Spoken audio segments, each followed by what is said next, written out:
Just looking at boats. You're just gonna have to see it for yourself.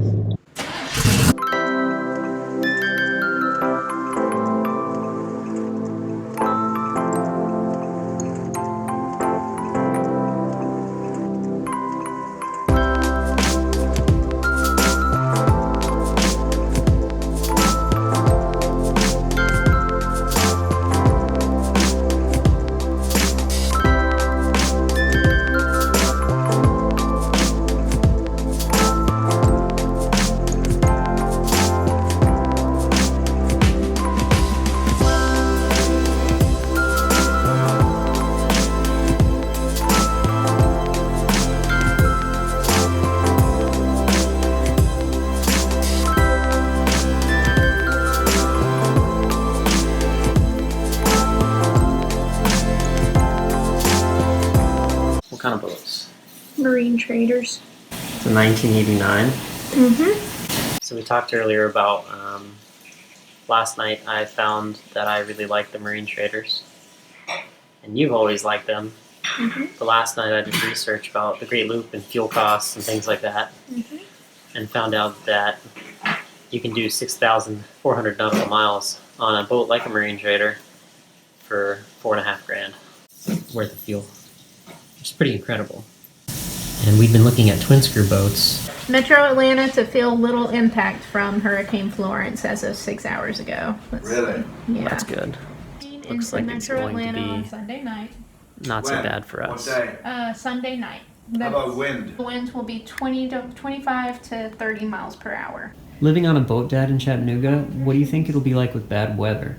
If we have bad weather, do you think we're protected in a good marina, right? It's a river that's like 5 feet wide. Are you kidding me? The Tennessee River? Yeah. It's pretty big where we're gonna Kurt, live. that's bullshit. So you think with bad storms and stuff we'll be okay? Kurt, it's the waves that come in with the wind. So it's bust your- not that you're exposed up in the No. open area. So Hadley has always done a lot of research, and I basically am just looking at what she sends me.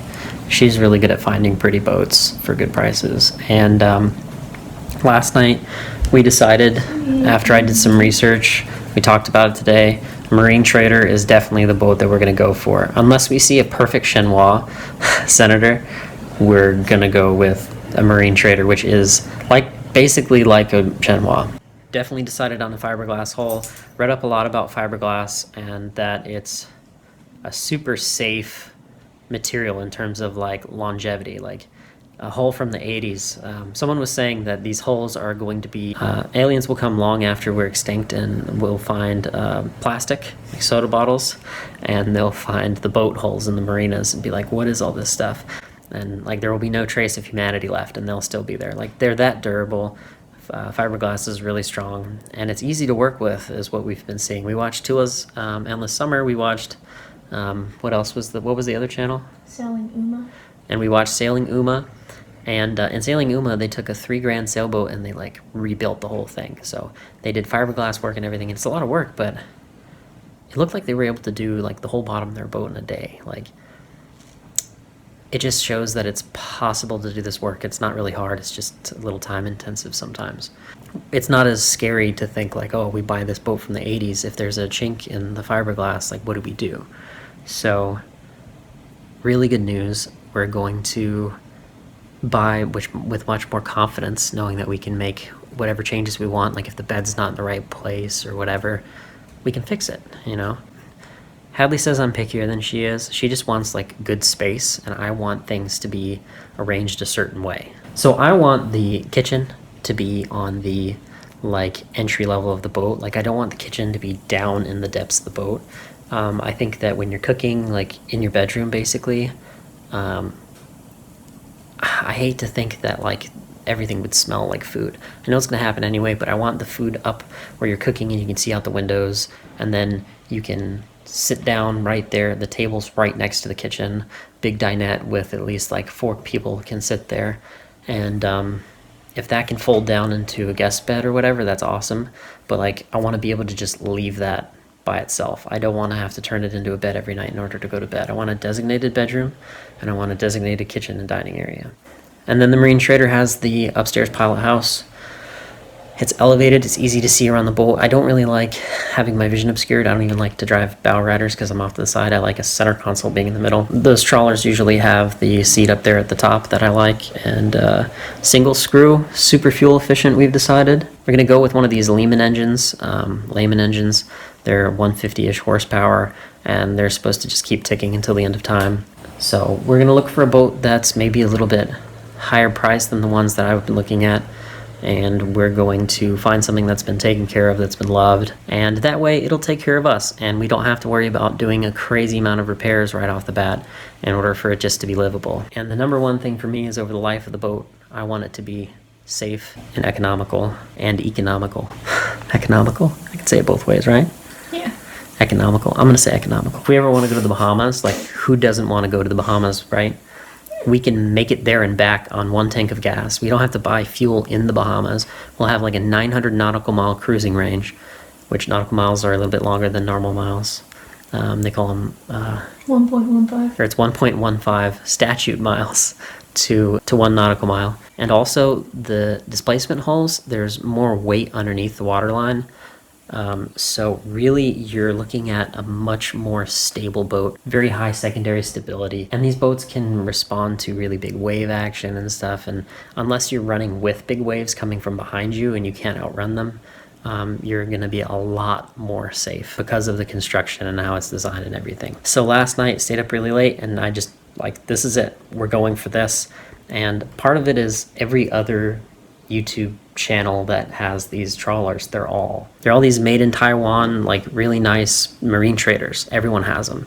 Tools Into Summer had one. This other guy that was fixing his up had one.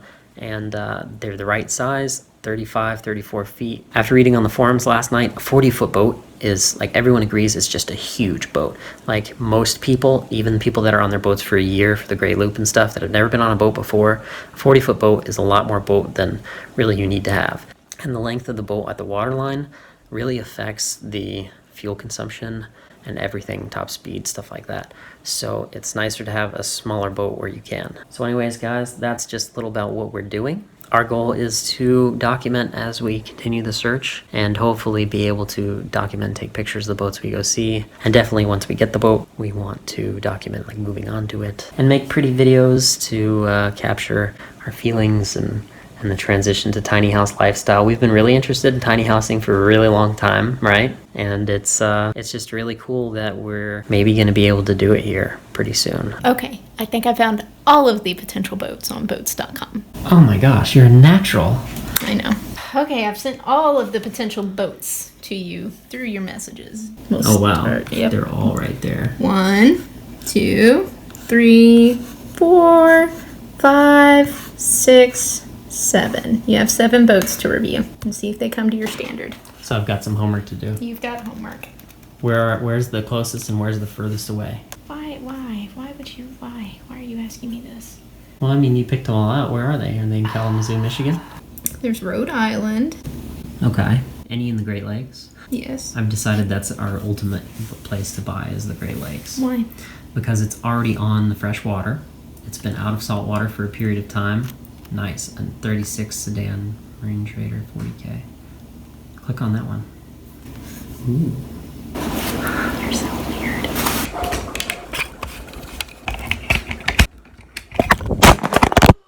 No. Hey guys, I'm here at the house and I'm editing some tiny house hunting videos. I do everything on iMovie. I picked up a guy named Irving in Atlanta driving Uber, and he actually worked for an editing company. He said that if I can use iMovie, I can use pretty much any editing software, because apparently iMovie is really hard.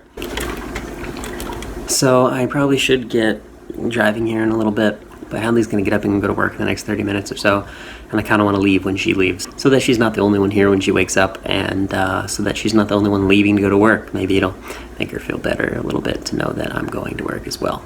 In the meantime, I'm doing a little bit of editing here, like I said. So the purpose of the Little Life Happy blog is to document this time in our lives where she's finishing up school. I'm going to study and take the bar exam in the state of Tennessee. And Hadley and I have been interested in a long time for living a little more simply, living in a tiny house. We really want to keep our finances as manageable as possible.